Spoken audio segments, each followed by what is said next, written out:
Hope you're all doing really well. Peter here, Product Launch Ninja. So this is a recording of a training call we did for our students inside Product Launch Ninja. It is pretty cool. It's the whole thing. We start off looking for products, doing a bit of research, and then by the end of it, we've actually found some really good markets of products that we're actually going to bring forward and actually, start getting pricing and all that on. So jump in, enjoy it. If you like what you see and you want to learn more, just go down and visit the link down below. And any questions, put them in the comments. Obviously, buy things from Amazon, as does every person on the planet Earth. But maybe you don't see it different. Maybe you haven't seen it from like a business person's perspective and how we would look at it. So I guess we could jump and do some product research. Absolutely.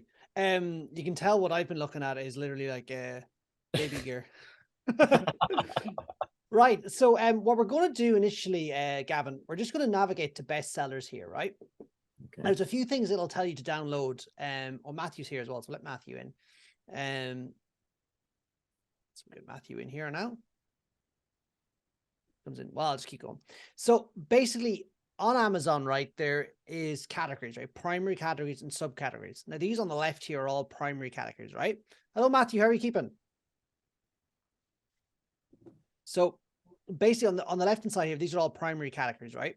So what we do is, if we click here on pet supplies, for example, right?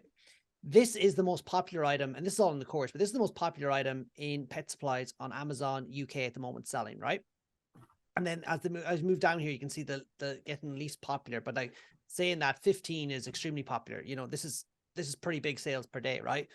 So to do a bit of research here, what we're going to do is we're going to actually just find a random product. We're just going to go down a bit. Let's just go cats. I don't know if we find anything. This is probably not always the best categories, but we'll just try and find something here. So we can do again here, just random product. And let's go scroll down here for a minute and let's just see products related to this item. I'm just gonna move quick to try and get into some sort of I probably went wrong rabbit hole. What we're trying to do here, Gav, is we're trying to segue down into like some deeper subcategories. So on Amazon, you'll get like all the main categories like home and kitchen, pet supplies, garden, outdoor. We're generally not going to find the products we want in those high level categories because there's just too competitive and there's too much going on. Mm-hmm. But inside those main categories, we'll find subcategories and sub niches, which is where we'll start to dig out the gold. So we're literally all we're doing now is trying to get down into those deeper levels. And this is generally the way most product research sessions will start. We'll start with any product that shows up on Amazon, and then we'll start navigating down through the top 100 in that category. And then you'll notice I don't know if you can show them, Peter, on the left of the screen, you can actually click into different sub niches and subcategories of a main category. So let's see on the left there. I mean, this is we got so click on home and kitchen or wherever we are. Oh, let's go home and kitchen now, right? Home and kitchen is the main category. And then you'll notice on the left here, we've got all these different subcategories.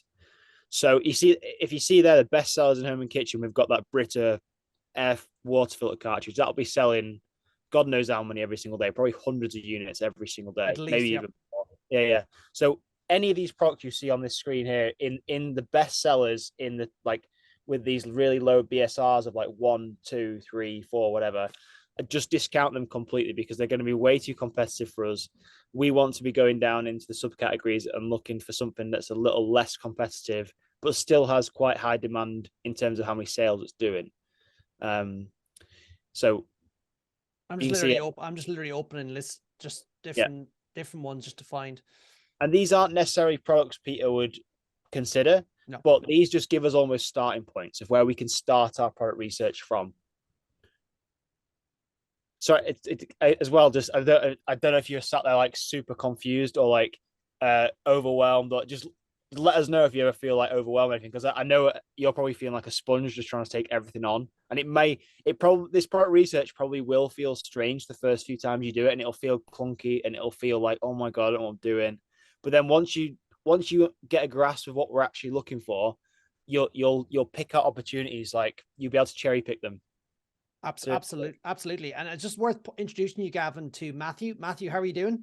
I'm all right. Yeah, brilliant. So even Matthew will probably attest to, like, over time, as you do more research, you start getting better. And like you start sending through lists of products that you've put on a list for us to review as you follow the different procedures in the course. We start saying, look, that's good, that's bad. And eventually they just get better as time goes on. We'll always tell you our exact thoughts on what is something good or if something is bad, but you'll just take that in and eventually, give it 2 weeks, 3 weeks, you will get to a stage where you're starting to find more potential good products, So we're just going to keep just doing a bit of research. And Matthew, if you have any questions, please put them in, because that's kind of the nature. I know Tux is coming along as well, and we'll just keep answering them, right?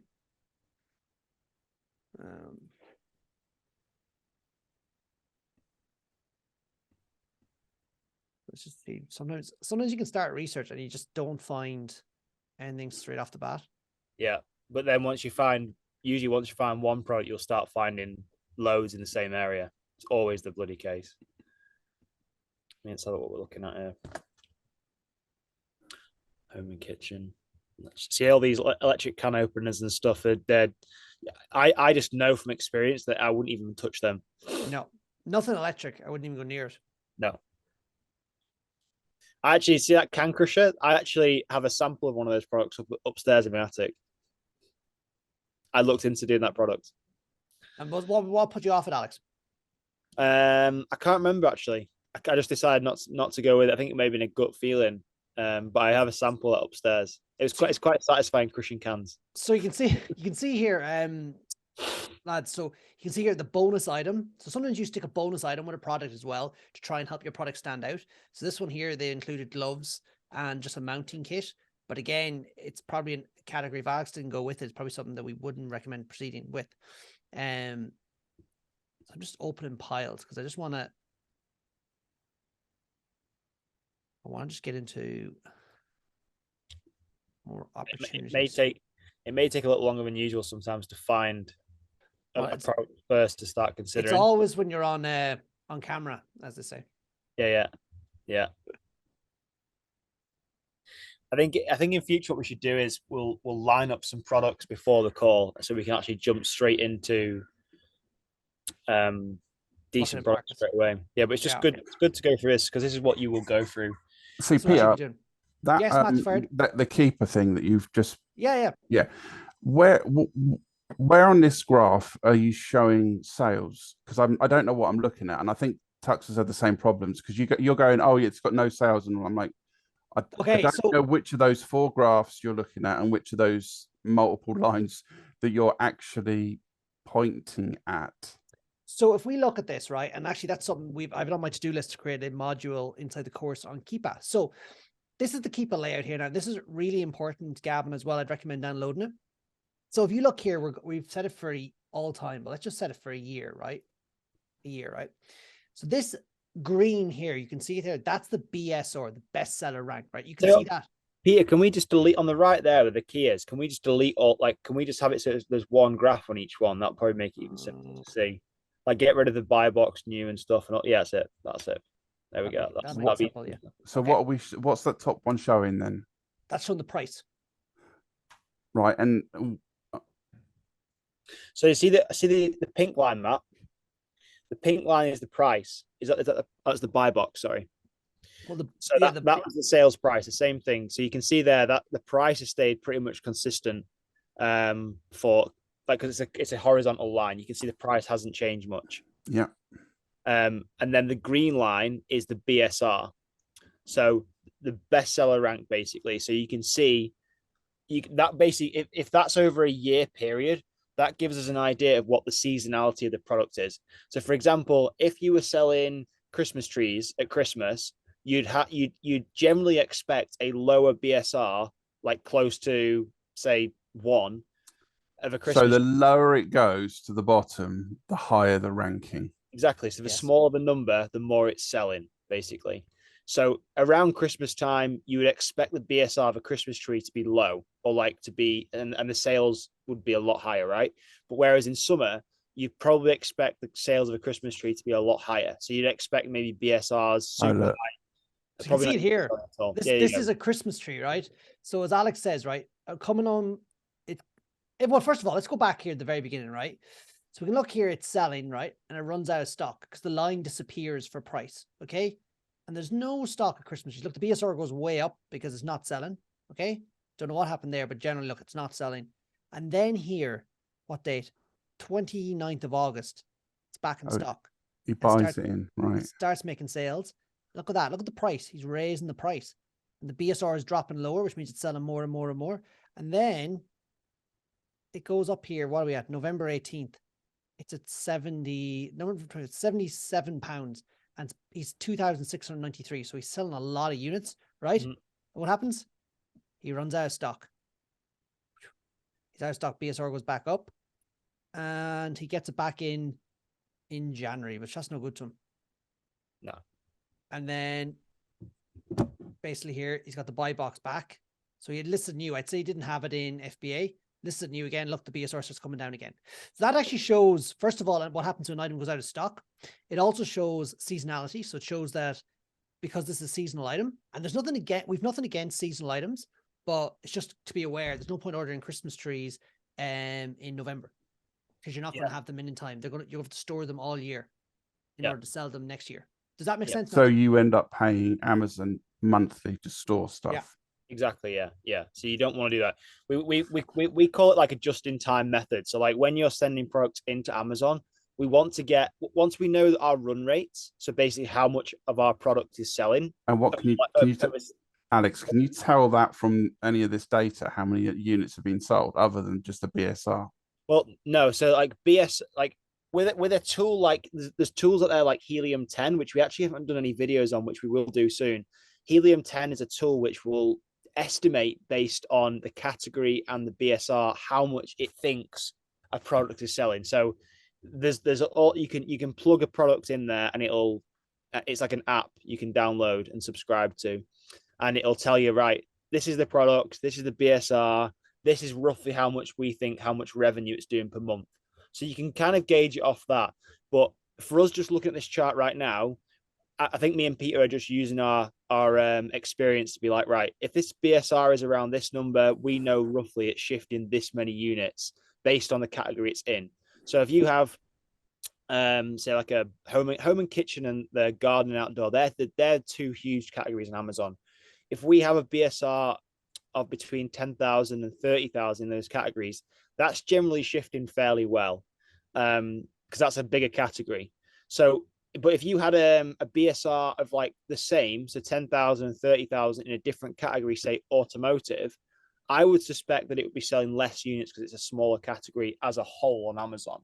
And this is all just speculation, right? That's, you got to remember that on Amazon, we're basically, all we're trying to do here with everything, we're trying to look at probabilities and we're trying to look at ruling things out and ruling ideas out. So like we're doing here with this Christmas tree, we're basically saying, look, it would be silly of us to order a batch of Christmas trees in November because we wouldn't get them till February, maybe even March. And then we would literally have 6 months of the year where we'd have to pay for storage for no reason.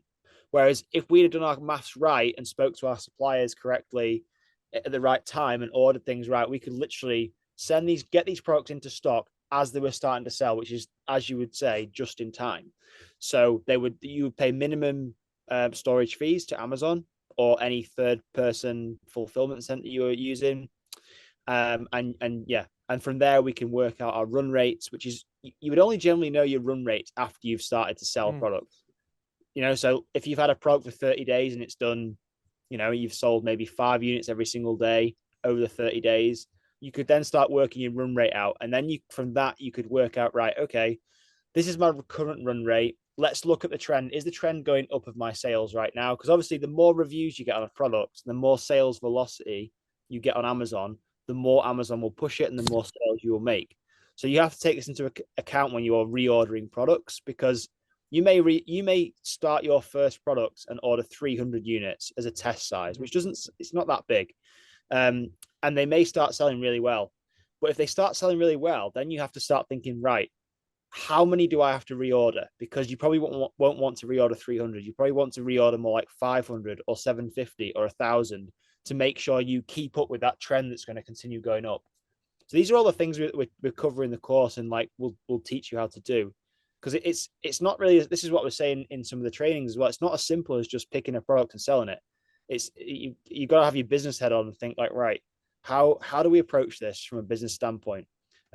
Because once you get a product and it's selling, you need to do everything you can to keep that bloody thing in stock. But I think it's worth pointing out, Alex, like the first product you bring in will likely run out of stock. Every single product I've done ran out of stock, and it's not it wasn't my fault, and it's never usually a seller's fault. It just happens, and you learn over time. You get real excited as well when you see the first sale. You get super excited.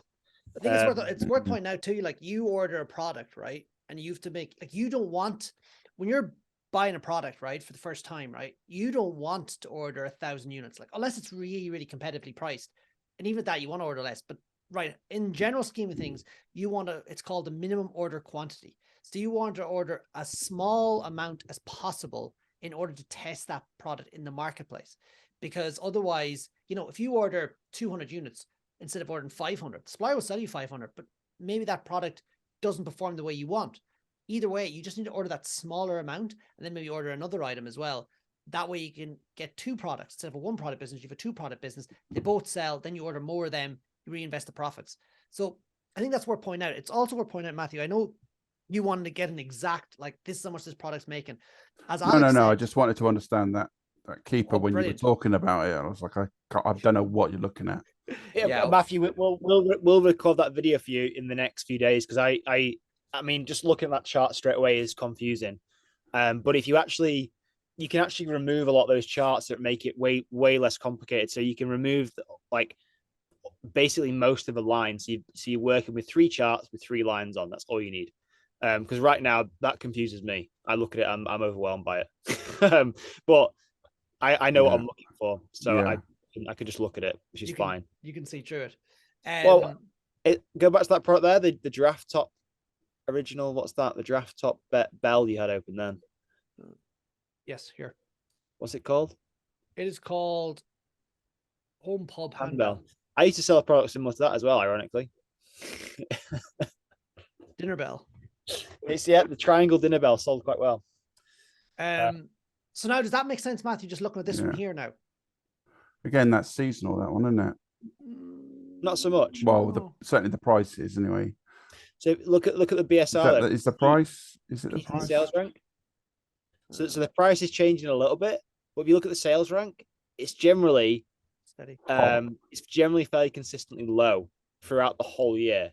Yeah. Oh yeah. I'm looking at the wrong one. Yeah. Pub handbell. When me and Pia first started selling on Amazon, we were taught to avoid seasonal products, or at least take them into consideration. But again, I've taken a little bit of a different stance on this now. But you just have to be a little bit smarter with things, because if you find a product and the numbers tell you it's a goer, and you can come in there with a unique opportunity for customers, there shouldn't be any reason why you couldn't sell it. But the people that taught us kind of steered us away from that, really. But I feel like I've sold seasonal products and I've made them work. You just have to understand, like with the Christmas tree example, that don't order Christmas trees in November, basically. And the same goes for like paddling pools in summer. Don't order those at like in May or June, because it's a waste of time. Okay, and so then just I want to just talk through this market, right? So we just had a look here at pub handbells, right? So this wouldn't be a market I'd recommend getting into for a number of reasons, right? Okay, first of all, there's a lot of different types, so different handles, different types of bells, different sizes, different designs, and large variation in pricing, and there's over 10,000 results. So again, it's very hard for you, if you come in with an offer, to actually get up to the top and actually rank here and actually make good sales. And I wonder if I just pick a random one, like what's the sales like? Ideally, when I'm doing my product research, and I start looking and searching like what's the generic key term of this product? So pub handbell. So I would call this a pub handbell. So you would search that in Amazon, and for me, I would be looking for less than 1,000 search results. Yeah. That's kind of like my first tick box. Yeah. If I get that, I'm like, right, okay, this could be worth considering. Yeah, those are the ones that when I've done my list that Peter's gone, so that's kind of where I've been focusing now, of trying to get a decent term that comes up with not too many results. Even though some of them sorry? You're definitely getting better as well. Like the products are starting to generally lean more towards they're interesting, and they're worth getting pricing for, Yeah. And again, with these lists of products that you're bringing us, Matthew or Gavin, say, for example, you go out and do some product research and you've got 10 or 20 products on there. You're like, right, can you just take a look at these guys? We want you to be in a position where you come to us with 5 or 10 products that are like really good products, and you almost have more product ideas than money to invest in them. That's where we want to be. So then in the future, you can just cherry pick the best product opportunities from that list and keep building that pipeline and keep investing in products. That's where we want to get to. And that's how you build a long-term sustainable business on Amazon like this.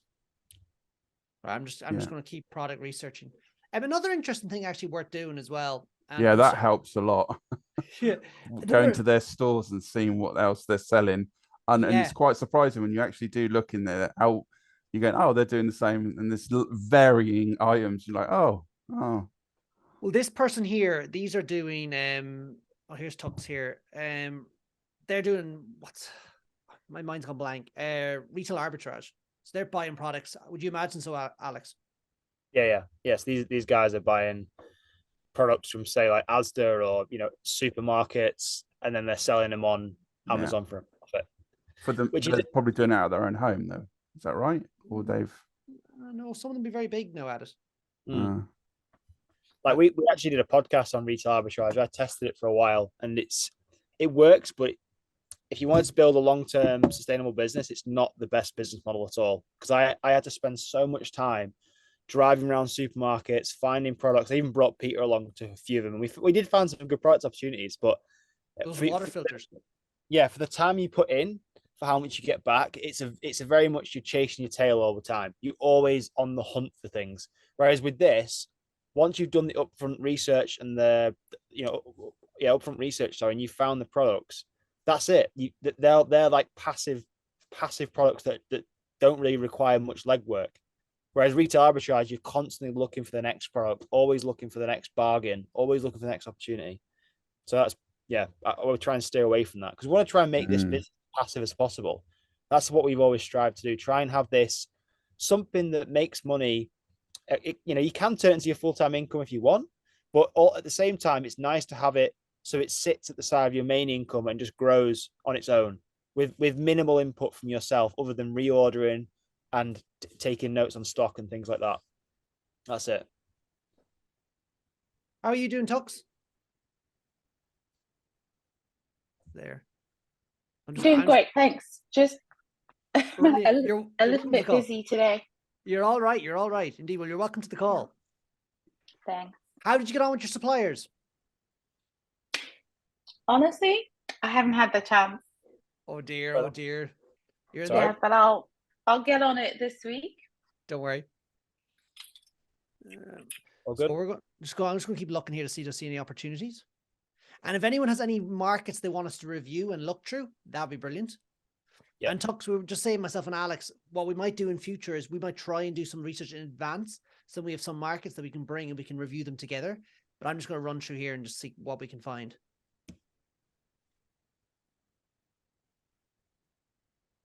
Yeah.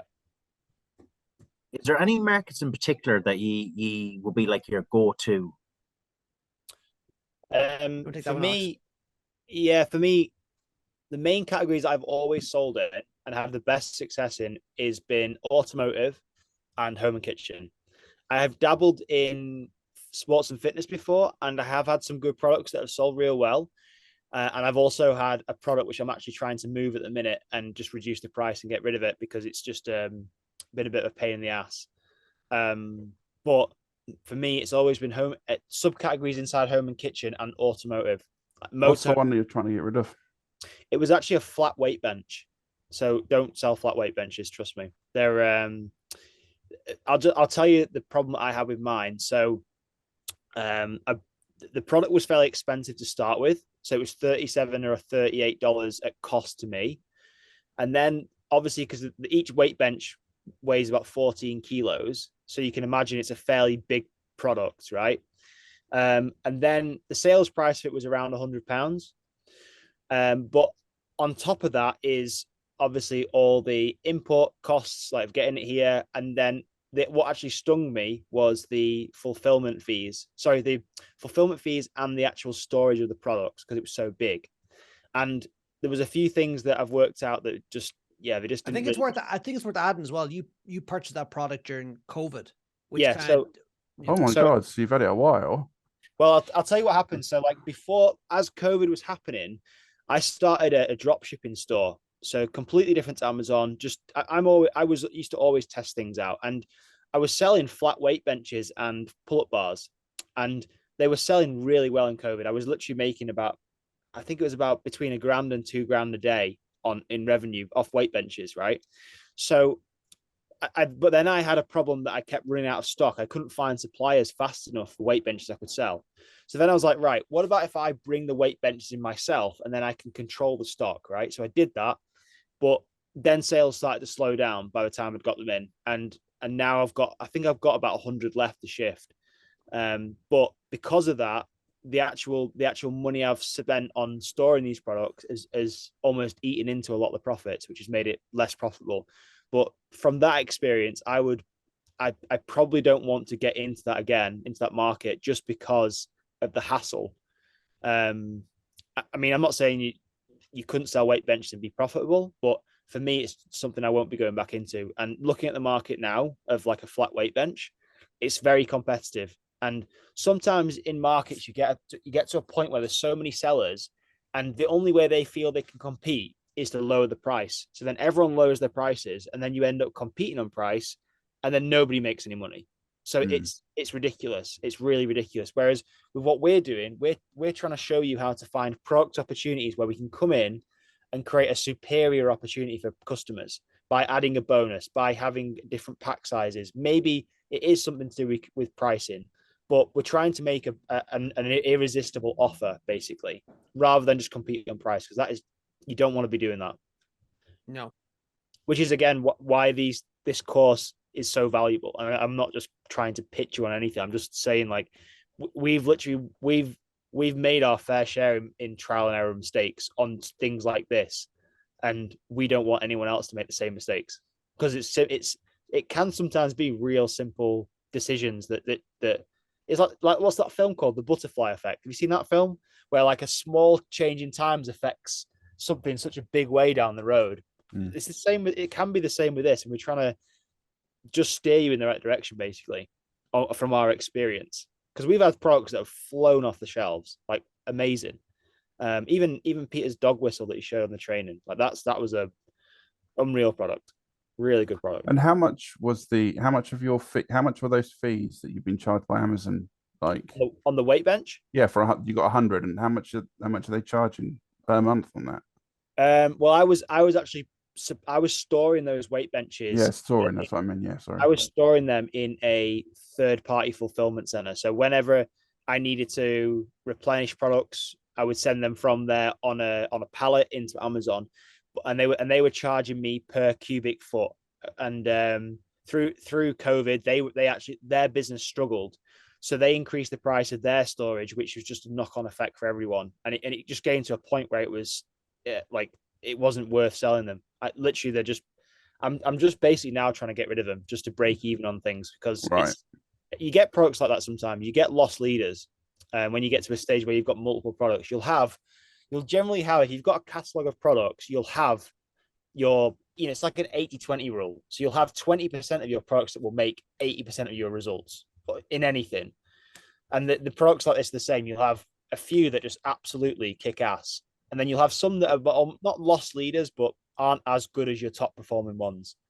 That's what I found anyway. But yeah, you just got to a point where the storage costs were just too high, because the product was so big and it was so heavy to move around. Everything just adds up. Can you pull stuff out of Amazon, or do you have to just wait for it to set out? No, you can pull it out. Obviously, there's a cost associated with that. You can pull it out, you can dispose of them, you can send it back to yourself, you can send it back to wherever your third-party fulfillment place would be. But this is what we're trying to teach you in the course as well, of how to plan all this. You should never be in that position. So you're sending products into Amazon, matching your run rate. So then once you send them in, they sell. You send more in, they sell. And then you reorder, and it's just a cycle. And you've got all these little flywheels constantly moving. That's how it should be. You should never have too many products in Amazon at once. Like we've been working with a client. I won't say the name of the client. Fairly big name. They do 7 figures, like huge huge what space would you say they're in, Peter? Like health and wellness, is it? Hair. Yeah, hair, sorry. And they, I don't know how it happened, but in America, their Amazon store, they had one of their main products. They had thousands of units in Amazon, thousands, but their run rate wasn't thousands. It was literally like 10 or 15 or 20 units a day. So we're still working with them on a way to try and get them out or try and sell those products faster. Because obviously, if you've got thousands of units sat on Amazon, after a while, Amazon will charge you a long-term storage fee, and we want to avoid that. Why does that get really pricey? Well, Amazon, you've got to think of Amazon. It's not a storage facility. Amazon is simply a fulfillment center. Okay. So Amazon don't want to hold your products. They want those products to move as fast as possible. So this is what we're talking about with run rates and stuff. So you want to get products in a small enough number that it's not going to, bite you in the ass, or you're going to have loads of stock sat in Amazon, but high enough that it's going to give Amazon enough like products to fulfill to the customers. Does that make sense? Yeah. So like, although you can ship products directly into Amazon, and I believe maybe things are changing or have changed in the fact that they have storage facilities now, because obviously they've just launched pre-Amazon storage facilities that are not Amazon FBA centers. So this is something me and Peter will be looking into, because we actually haven't used these yet. So these are all brand new to us. But if I was to hazard a guess, they will be less expensive than most third-party fulfillment centers, because they want the business. Yeah. They want you to send products into the pre-Amazon store. You send products from there into Amazon's fulfillment center. Amazon uses Prime to send those products to customers. That's it. Yeah. Amazon takes all the market share, and we win when we win as sellers as well. Yeah, the way I'm understanding this is we're basically financing Bezos and doing Bezos's research for him. Yep. And all he's doing is it's got the marketplace to sell it.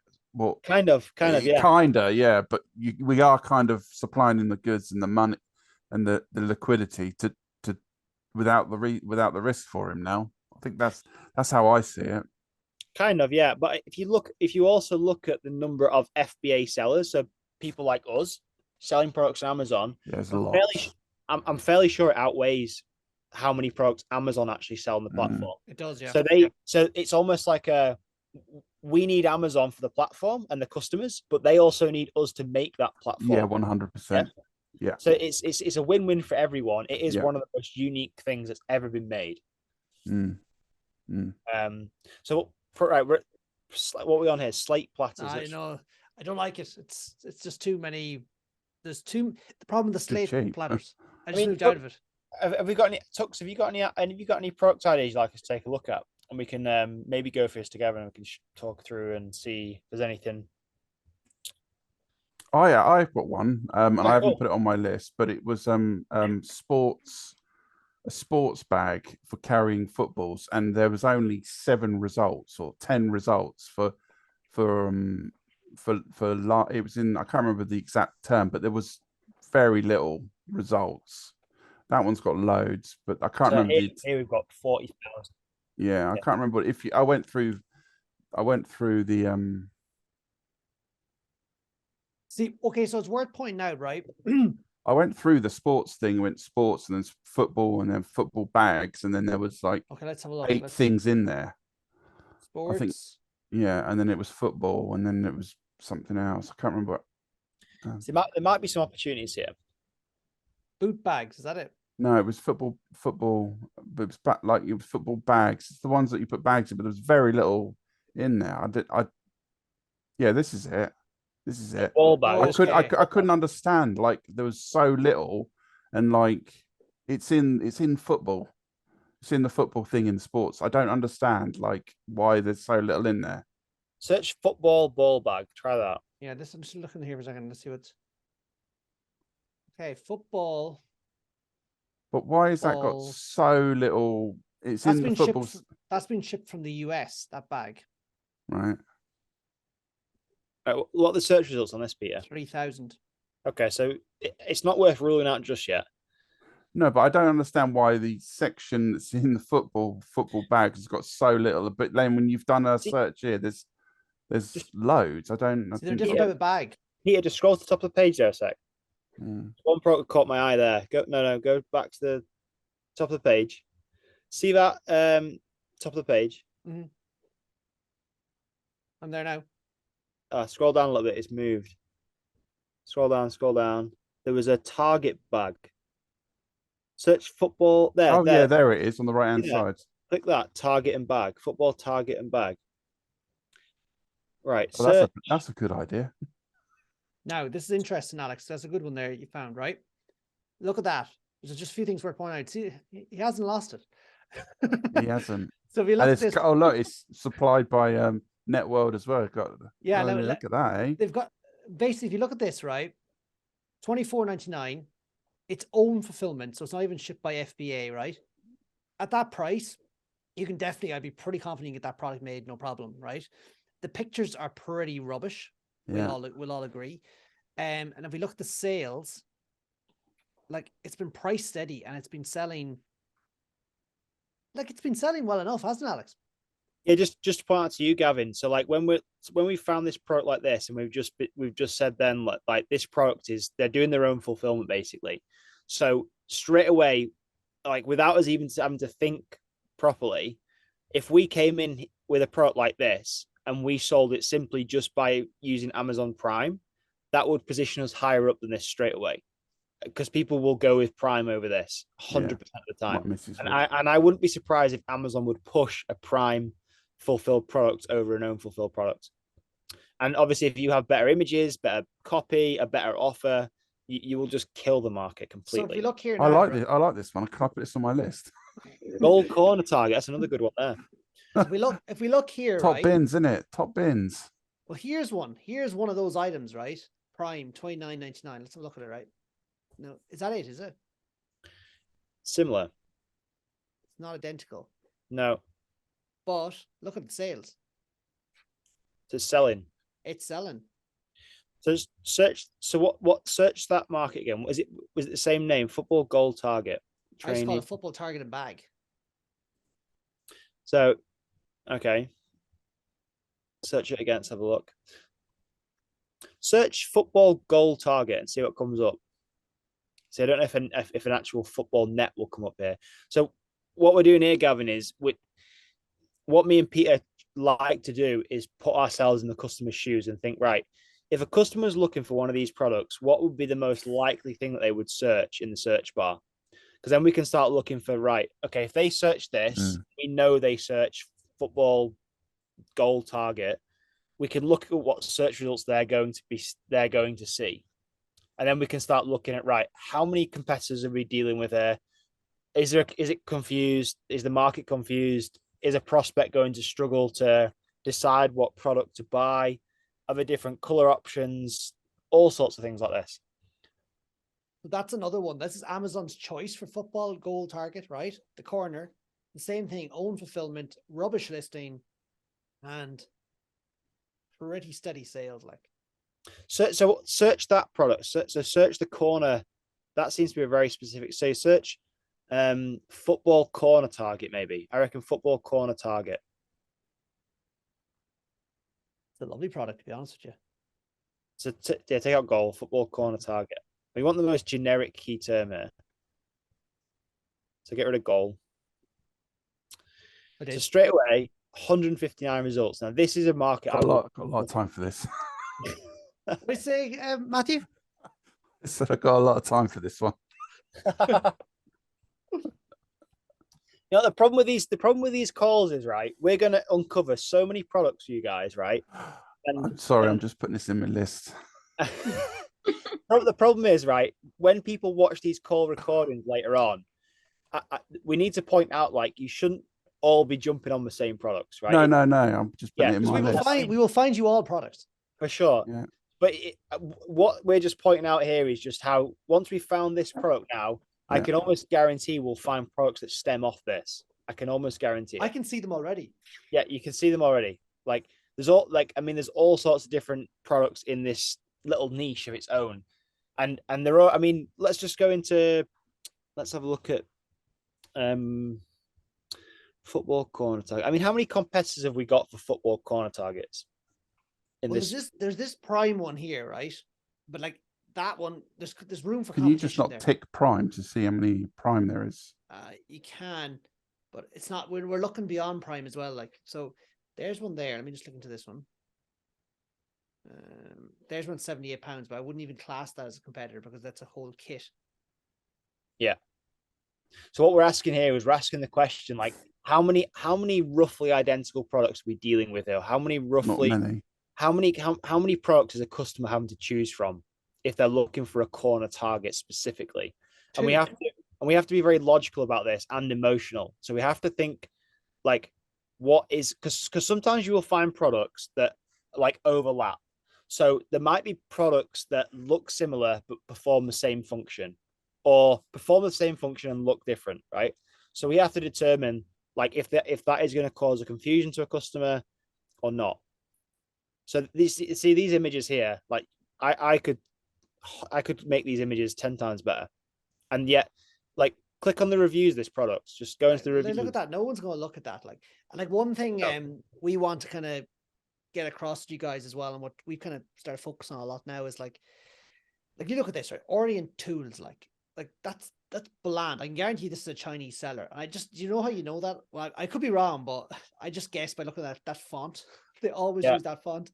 Yeah. I do think, right, that basically if we can connect the buyer with you, the person, that this is a small family business, they will probably pay extra for that, right? And they don't really want to pay. They prefer to buy off a UK supplier or a local supplier than they would off a Chinese company. And it all goes back to China eventually. Like, now one thing I noticed in this listing here, this is a set of 2, but you wouldn't know that. And also, this image here is against Amazon's terms of service because the primary image shouldn't have a background in it. Should be a white image. Yeah. Really? So very likely Amazon will hold this listing back. But the reason it's doing well is because there's no competition. Basically in a nutshell. Got a lot of time for this one. Yeah. Now, if I click in, I just want to do something here now. I want to click into intercorp. Sorry, Alex, you were saying something before I got sidetracked. No, I'm just saying, like, it's just so critical. Hello, business address. It is Shanghai. Is it? Yeah, it will be. It'll be. Yeah. I knew it. Yeah. So you'll find a lot of Chinese suppliers that will sell on Amazon. And a lot of it, and some of the times I've actually seen a supplier will work with someone like me or you, and if the product does well, they'll sneakily take your product and resell it. I've seen that happen before as well. Which is quite shady. So it's always important as well to have a look for a second supplier, but I wouldn't necessarily think that doesn't always happen. Like I've great suppliers that I've been selling away with for years, and they'll not do that. Yeah. And again, they can't compete on brand. No, you can't. They can't. So you have more priority there. This supplier, I can guarantee you, I would think there's a lot of other gems in here. And this supplier is not a manufacturer. This is a trading house. So they don't make the item. They buy items and basically sell them on Amazon, but they're just buying off Chinese suppliers. Would you agree, Alex? See all the random products like. Yeah. Like what's this? A flaring tool set. Let's just have a look at these things. I mean, you can build a business like this. And this is how me and Peter were taught originally. So you just go out and you find any old product that will make money, right? But the problem with that is you're not building a tangible asset for your business, right? We want to set you guys up from the start with solid foundations with an asset that you can sell. Now, whether you want to sell this business or not, you still have the asset. And when you have a brand that goes with a product, I can 1,000 times guarantee you will sell way more because people will buy the brand. Like it just, that's how it works. Same with anything. I mean, even for your fitness stuff, Gavin, and stuff like that, anything, when people know you by name as whatever your business is or the name of you, and you build that trust and reputation, people are way more likely to buy from you. And it's exactly the same with this. Like I said, you may not want to sell your business, but if you think about it like this from the start, it will go further. Trust me, it'll go further. Yeah. See, can you see how we've segued from football nets and now we're in pumps and flaring tools? Like, you can very quickly change direction in terms of what products you look at very quickly, which is kind of cool. because it opens you up to new markets. And there's definitely a few products around that other one, 100%. Which is, again, that sounds like a bit of a caveat, because maybe you're thinking, like, well, you've just told us to start building a brand, then does that mean I only have to sell football products, or do I only have to sell, flare tool products or whatever? You don't have to do that. But say, for example, you went along with that. Say you start doing some more research into that football corner target thing. You could become the go-to guy for football accessories, the go-to guy for like just nets in general for sports. So you could start looking down the rabbit holes of golf targets. I don't know. There's so many bloody sports on Amazon. You could search every single sport for like putting nets for golf, all this sort of stuff. I can guarantee there's markets in all these. I can almost guarantee it. And you could just literally cherry pick them from that. What's that product? Going back to that football thing where there was only like 5 bags. Oh yeah. So we lost that. Yeah, go on. Yeah. Is that a good market to sell in? There's only 5 items in that whole showroom, or doesn't it matter about the showroom itself? Not so much this. I mean, Ian, you got to think of it. Go back to what Matt's talking about, Peter. Well, just 1 second. I'm just looking at this market here just for a second. Drip stopper. So again, I think you've got to look at. This is an interesting product, Peter's fan, actually. You've got to think what a customer would do. And generally, when people come onto Amazon, they have a good idea of what they're looking for in most cases. So they'll go onto the product page, and it's very unlikely they'll go anywhere from there but to buy. From my experience, anyway. So it's very unlikely they'll go through to a brand store or like look at the other products that somebody would be selling, like we're just doing now. Some people might, but I would hazard a guess that most people will kind of know what they're going on Amazon for. So they'll search it, and once they found the product page and the product they want, they'll just buy. So it doesn't matter about what you were saying then about only having 5 products in. But if you came across a brand that did have 5 products and you were questioning, well, I wonder if this brand is actually making money, or like, you could then start going down the rabbit hole, looking into the BSRs of those products, and then looking at the sales rank and seeing, okay, well, are these products actually selling? Are they selling all year round? Was there any point throughout the year where the seller was out of stock? We can start speculating all this. And once we build a big enough picture, that gives us a good enough argument to go to our supplier with a good case point to get some pricing. And then once we have our pricing, we can then start getting serious about something. Radiator bungs, that's interesting. It's interesting. Like, you wouldn't make millions on this, but see that now, like that product there, right? If I just go back there, it's $4.99, right? That's own fulfillment. Like, I potentially think if you got that item made in China, which it would cost you pennies on the pound, right? If you got that made and did a better listing, I'd say you get $9.99, $8.99 for that potentially. But this wouldn't be the product. I'd be like, oh, this is going to make me a pile of huge money. But like, that'd be a product you could probably test for 300 quid, air mail it in and stick it up, and you know what, they'll sell eventually. Good thing about that is it's real lightweight, small and lightweight. So you could pay a little bit extra to get it shipped in fast just to test it. That's what I would do anyway. And if it did sell, then you could look at ordering more.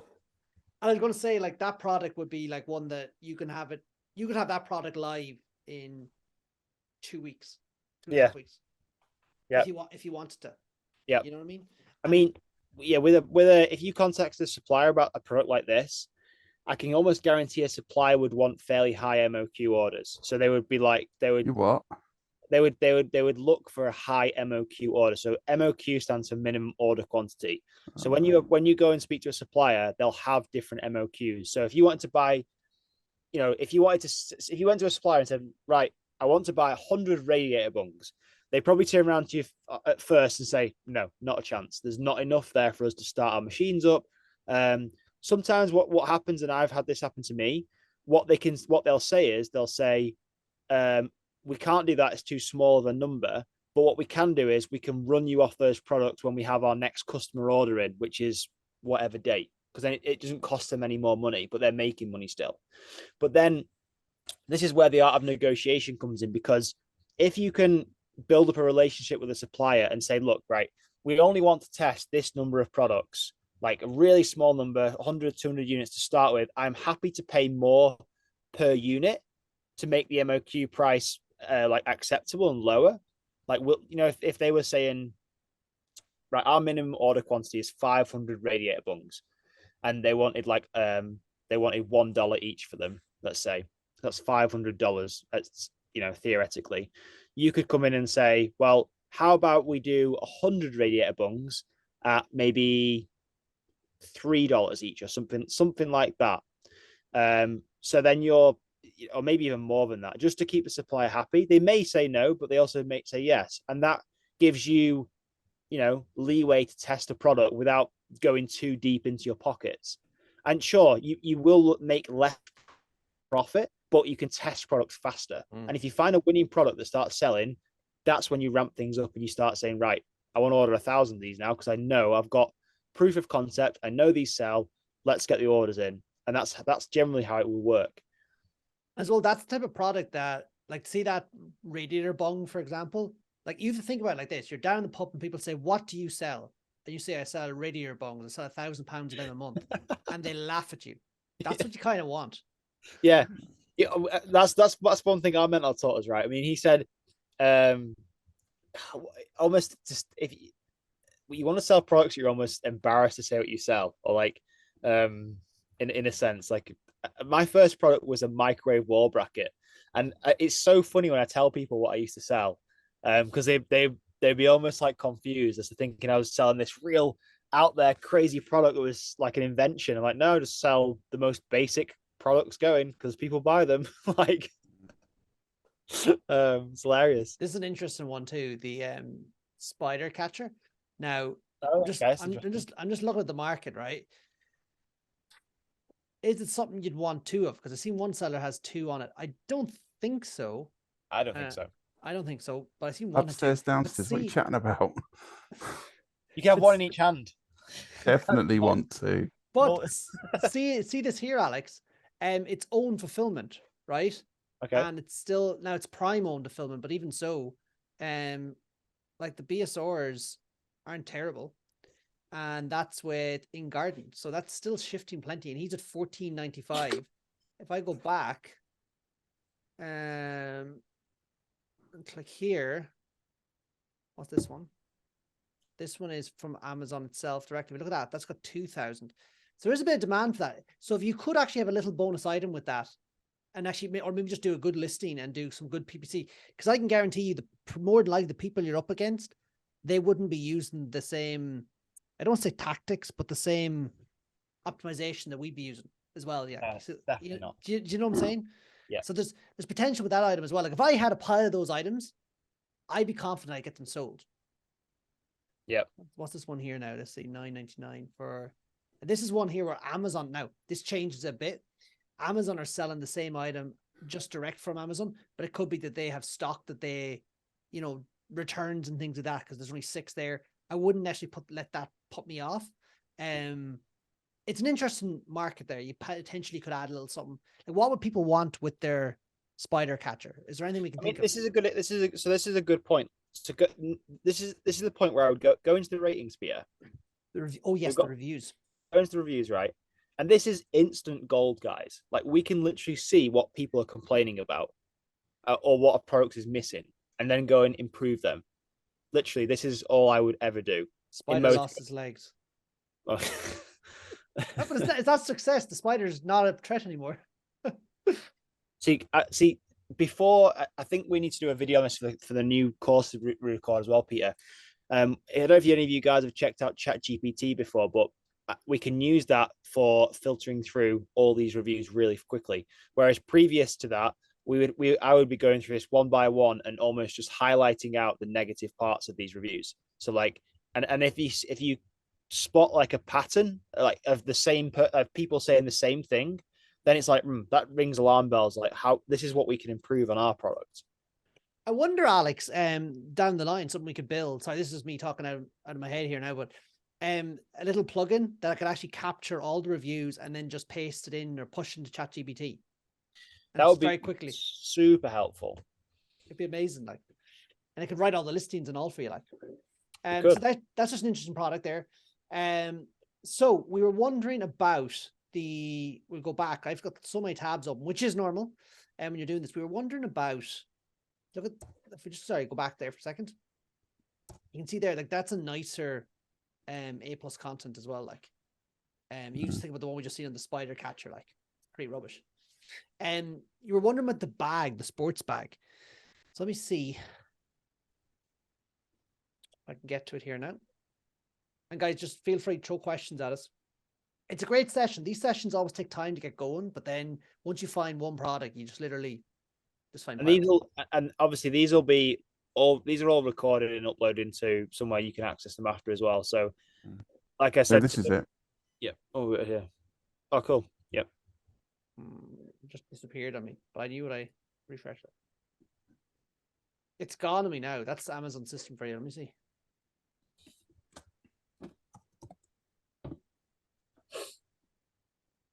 Let's see, football. Mm-hmm. You're in clothing now. You got to go back. Yeah, I'm going to go back.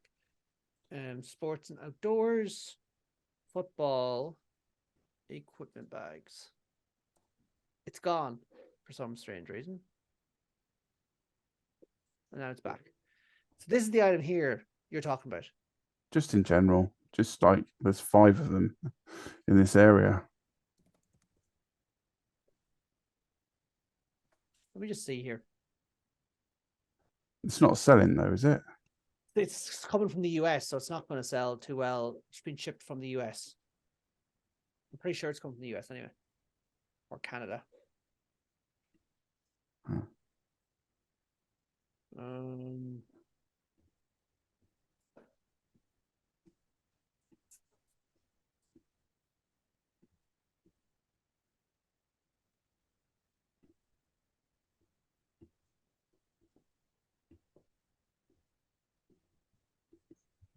You see here now. Select performance.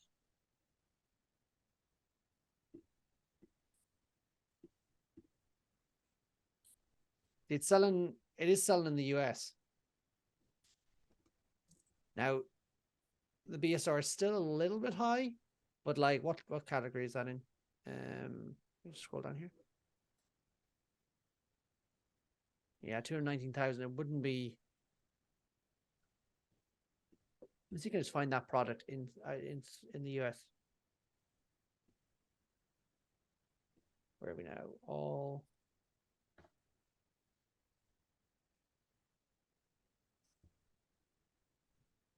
Sports. And we go to. The categories are a little bit different when compared to the UK or to Europe. They all change slightly in the different markets. Football. Do we see it here, guys? Team sports, maybe. Football. Could be American football because it could change it. Yeah, it's one thing you got to take into account when you're going over to America. There's different words mean different things. Like football over there is a different sport completely. It's not like soccer is probably what you're looking for. As well as that, it's worth pointing out that not every product will have the same success in another market because different regional variations.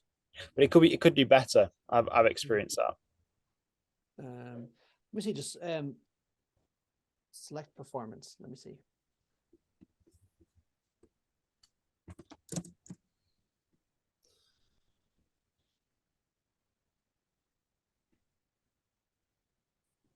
What do they call it?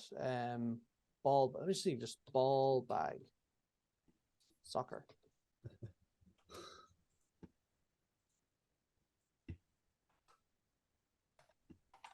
Like, it's an interesting product. I think it probably would sell a bit. It wouldn't be necessarily my first choice, but I wouldn't be like, oh no, that's never going to sell. Let me check Canada here.